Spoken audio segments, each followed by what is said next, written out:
Good afternoon, everyone, and thank you so much for joining us on Facebook Live. My name is Melissa Stevens. I'm the Executive Director of the Milken Institute Center for Strategic Philanthropy, where our mission is to improve the return on philanthropic capital. And we're here live at the Milken Institute Global Conference. It's the 20th anniversary, which we're really excited about, and we're talking about building meaningful lives. And I have two terrific speakers with me here today to share some of their thoughts with us.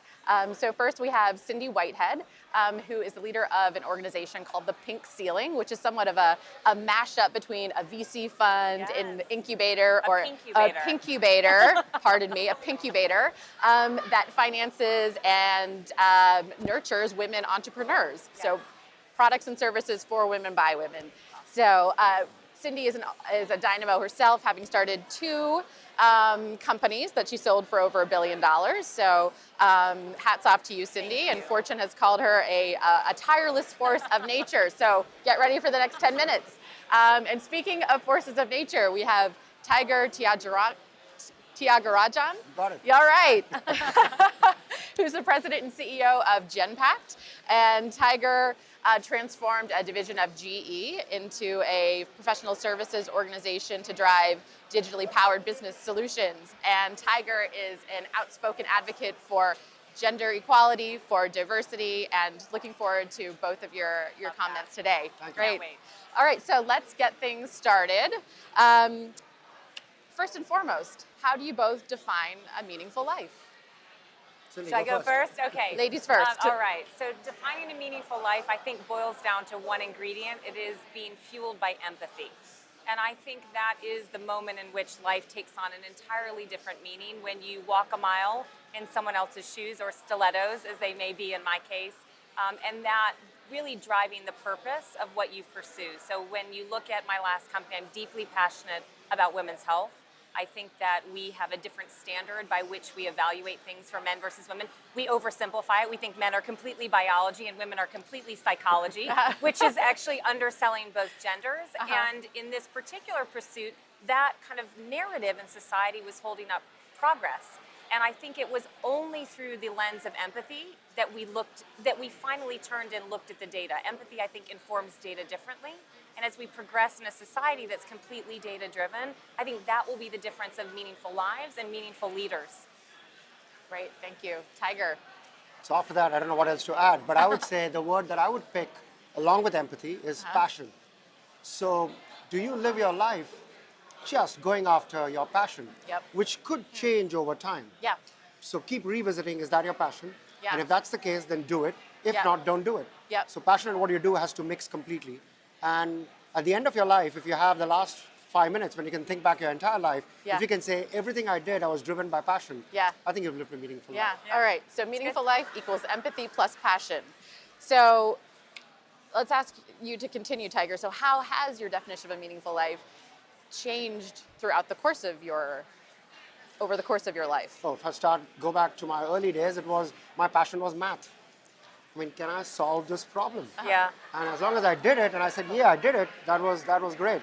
And then, of course, it evolved to, can I help other people, my friends, solve a similar problem?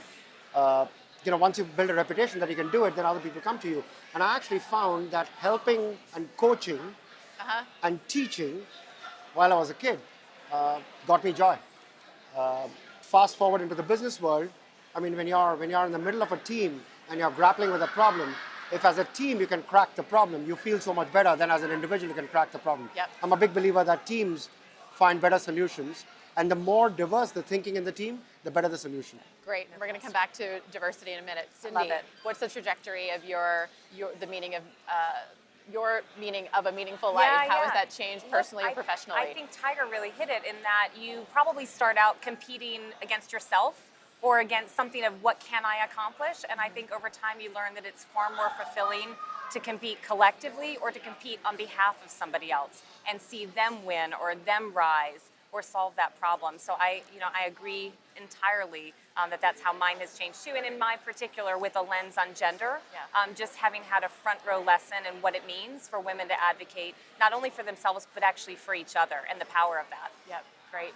So we'll do a jump ball here question. So each give us an example of, is there an example of when an individual, a company, a government has done something to help build meaningful lives for others? So I'm going to give you one that will shock you. Okay, I'm ready to be shocked. Me too. I like it. Shock Steve and awe, okay. Jobs. So you wouldn't Yeah. expect me to answer to that question with that answer, right? Steve Jobs. You would think about Steve Jobs, innovation, one of the most valuable companies in the world. I think Steve Jobs has changed the way people interact with technology. And I think that's going to change the way the world works. Hopefully it creates meaning, and it's for all of us to make sure that it's channeled right. He didn't actually invent anything. And actually, that's the interesting thing. Steve Jobs invented nothing. He just brought a bunch of things that have already been invented together and integrated to solve a problem that you and I have pleasure, and therefore we do more with it than otherwise we would. Right. So, Right. He showed us something we knew we always wanted. We just didn't know that we I also wanted picked it up yet. that line on do what you love and love what you do from him. Perfect. I love it. All right, Cindy, how about Example, look, I think there are iconic leaders like a Jobs that completely sets the bar, if you will. I think there are a lot of unsung heroes out there as well. I think of, for me, in my last journey, all of the advocates for women who run organizations that are like the National Consumers League, a woman who runs that, Sally Greenberg. She gets up every day and does the incredibly hard work on behalf of others and protects consumer safety. There are, I think, iconic leaders who do that, and then my examples are sometimes some of the unsung. Yeah. In fact, when I look at even companies or consider them to come inside a Pinkubator, that's one of the ingredients, I think, of leadership that I'm looking for. And those folks who are truly doing meaningful things beyond just building the business. Yeah. So it's a screen for you. It is. Yeah. So let's stay talking about your individual businesses. So how does the Pinkubator, the Pink Ceiling, how does that help to build meaningful lives for others? Well, look, I hope that we're going to build meaningful lives through ownership. When I'm being really blunt about it, I say our tagline of the Pinkubator is "Make women really rich." And does that mean a meaningful life? Here's why it does. Because we talk a lot about women having a voice in the conversation. What women need is power, and money is in fact power. And we can look at all the stats, and when women do come into money, they reinvest back into the community and to other women. So my feeling is if I bring these companies in, I try to propel them to get there faster than I did into these exits where they really have that opportunity. I know that what they will do is go and pay it forward. It's a criteria to be in business with me. Yeah, great. Tiger, how about Genpact? So we are a professional services organization that serve large global companies. So therefore, we are constantly employing people across the globe and teaching them how to deliver those services. The reality is the world is changing so rapidly that what they know today is going to become irrelevant. So our job, my organization's job is to constantly teach them new things so they can deal with the new world. The more we do that, the more they become relevant, the more they become successful. To Cindy's point, I think they then, support their family, educate their children, who then become better than them. And if you do that across large populations across the globe, who then become a voice of what is a right and good thing to do. And then finally, if collectively, we have the pleasure of having a large number of people in our organization, 75,000 people. Yeah. When you have 75,000 people and if you can motivate them to contribute back to society, Unreal. not money, because that lots of people can do, time and thinking. Yeah. The pleasure that they get is just unbelievable. Yeah. It unlocks something that I haven't seen unlocked easily. And then what do we direct them to? We direct them actually to two things that will resonate with you, Cindy. Yeah. One is women's education, Awesome. girls' education, because in many of the markets that we are in, if you allow that to break through, society changes. Sure. Yeah. Largest economic opportunity, right? Empowering women to start businesses, et cetera.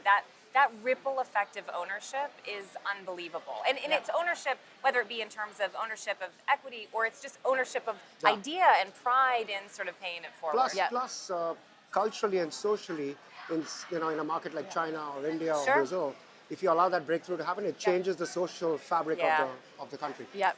love So it. we're almost out of time, but one last quick question. So let's talk about the importance of diversity. Why do we need to have diversity in our leadership and our leadership teams, on our boards?